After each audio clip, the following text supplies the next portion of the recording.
Hey everybody, it's Jenny, and I am back today to share with you how I planned as I went in my Plum paper planner.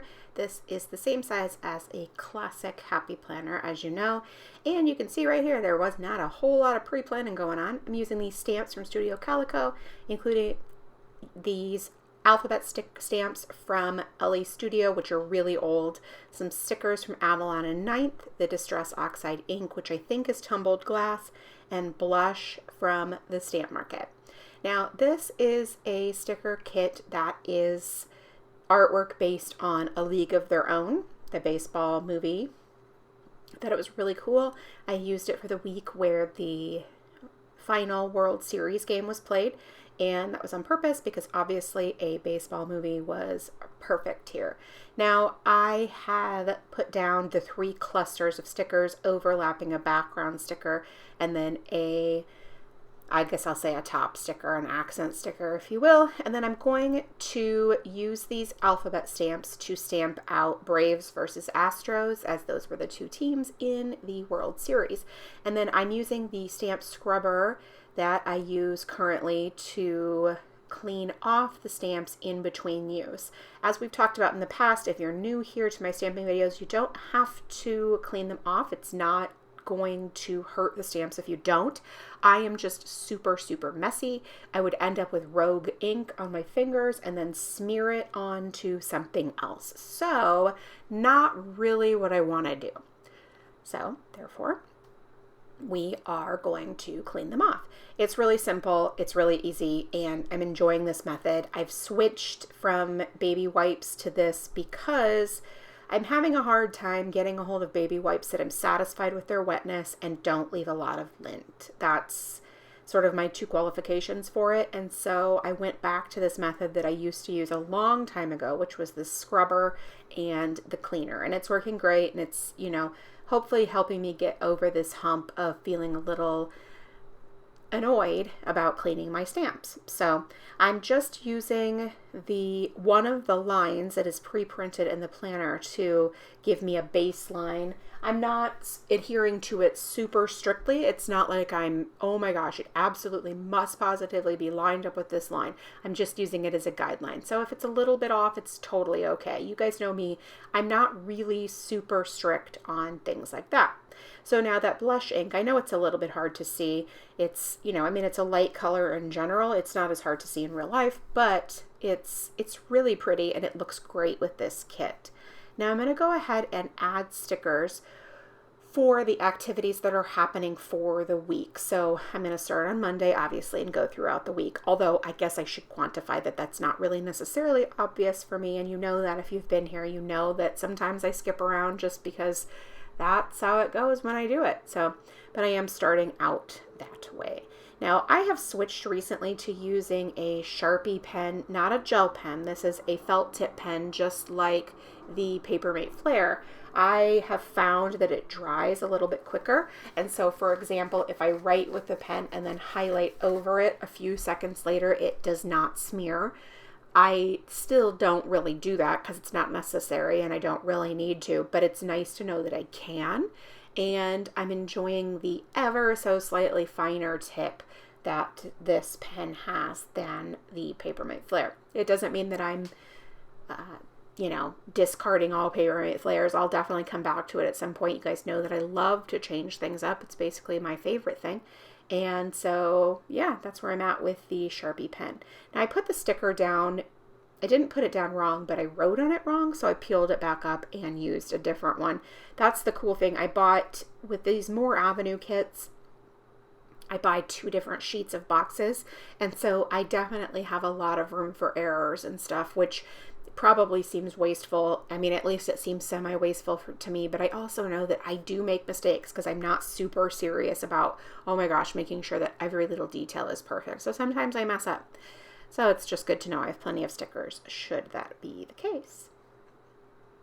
And actually, I think those are really cute. They can be sometimes hard for me to use because my handwriting is really big and the stickers aren't very big.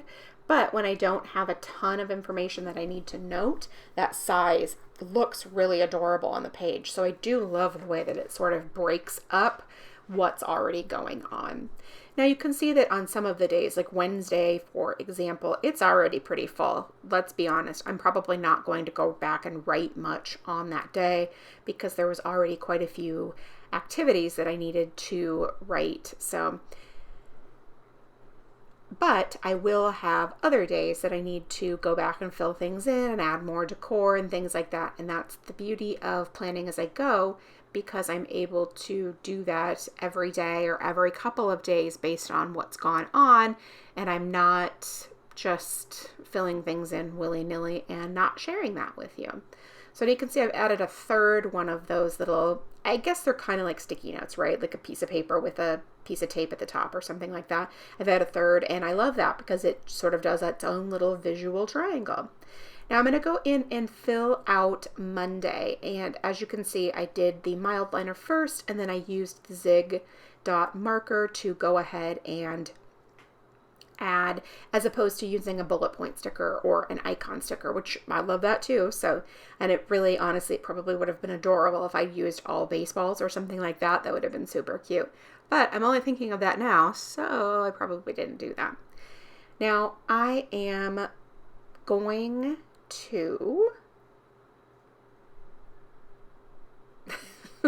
we gotta wait for just a second here, let it catch up, but I'm gonna stamp on Thursday, and that game day stamp takes up a lot of room. It's very, very tall, which some days I'm really grateful for, honestly, because I don't have a ton of things that I want to say, and right now we're back to being fairly busy, which I'm not necessarily a fan of, so I just don't feel like I can notate as much stuff because there's so much stuff going on. It seems counterintuitive, I feel like, but I feel like the more full my planner pages are, the less busy things are. So the Distress Oxide ink is actually great too. I mean, it's kind of it goes both ways, I guess, because cleaning it off the stamps, like you can definitely still see where it is on the stamps, and requires a little bit more cleaner, but it also, I like being able to see where it's at versus maybe there just being some ink that you can't see. So anyway, I love that light blue color here too. It's very, very pretty.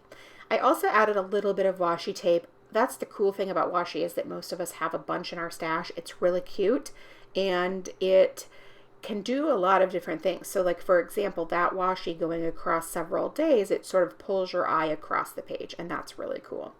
Now, on the Friday, Saturday, I added that layering of the boxes right there. It's just, I didn't need to layer it. I like that. And I especially like it how the way that it looks when you just simply put it a little off kilter or a little askew, how it looks very, very adorable. Now I chose to overlap it with some activities just based on the fact that there was not a ton of extra room, and also it was my son's birthday, and so I wanted to letter that at the bottom. So layering it over that decorative box made a lot of sense. Now these Le Pen brush tip markers, I can't remember what they're called off the top of my head. They are fabulous because the brush itself is really tiny, and so you are able to use them in the planner really, really well, as opposed to, like, say, a Tombow marker. While they're really nice, the brush itself is just enormous, and so lettering in a planner with a Tombow marker is much, much more challenging to make it small. And so, I mean, like, if you were going to do it all across an entire page, and then that's one thing, but if you're trying to keep it within the width of one column or something like that, it's much, much harder.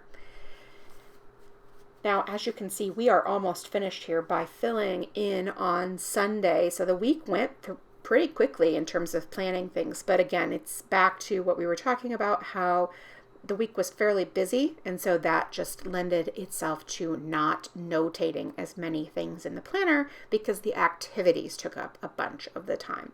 So now you can see how that's all laid out right there. I wanted to add this last girl because I knew she wouldn't get used otherwise, and there wasn't room for the entire box. So I let her come all the way down to the edge of the page, which is another thing that I absolutely love to do, and then trimmed off the excess. I think it pulls your eye all the way down, and you look at everything that's there.